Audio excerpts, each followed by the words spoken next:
typical person I come across on a daily basis. They're head down, grinding in their, wherever they're working, busy, then rushing home, dealing with all their family stuff. And a lot of time, people don't necessarily have that either inspiration or the time to really think through where they're going. I talk about, being a roadmap. I have, the Ironman mindset. I have the roadmap where people are going, but it's usually a big process and how people get there. So tell me about your process and how you get people on that journey.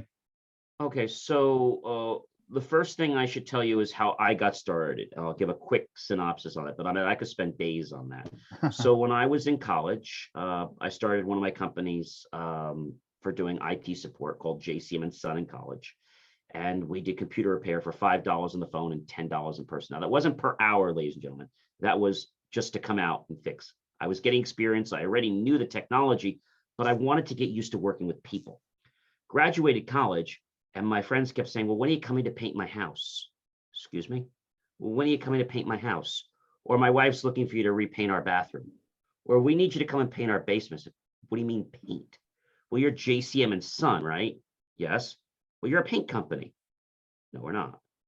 So I got tired of hearing this. So I decided one weekend to come up with the name Jameware Connection and get a more corporate name, because I said we obviously weren't going to go anywhere in business if we didn't believe that we had a name that was worthy. That was the first thing. When I was in college, I was head of, let's say, program council, and I handled the money. I wrote the checks. I was also the person that you'd come to if you needed more money in student association. So I was a good guy to know. And I was the one that would give you your money. I was the guy that take your money away if I thought that you weren't using it appropriately. And so I remember them saying to me, John, could you stay this week? And our school was like a suitcase school. And they said to me, well, you need to pay this guy $40,000. I said, $40,000? Yeah, it's 2 checks, 20 in the beginning and 20 at the end. And I said, what does this guy do? Does he make gold? Is he a doctor? Like, what does he do? Oh, he's a great entertainer. You'll love him. Okay, so I decided to do some research because, I mean, I know they approved the money, but I wanted to know, like, what was I getting involved in? And so I did some research on the guest. I'm not going to give his name. And at the time, he was nationally known. And I said, oh, I get the idea of this, what this guy, he's going to do. I said, well, he's not doing this on my watch.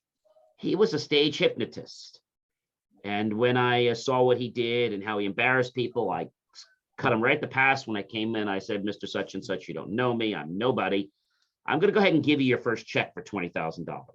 And this check will cash, providing that you don't embarrass me or my staff on stage.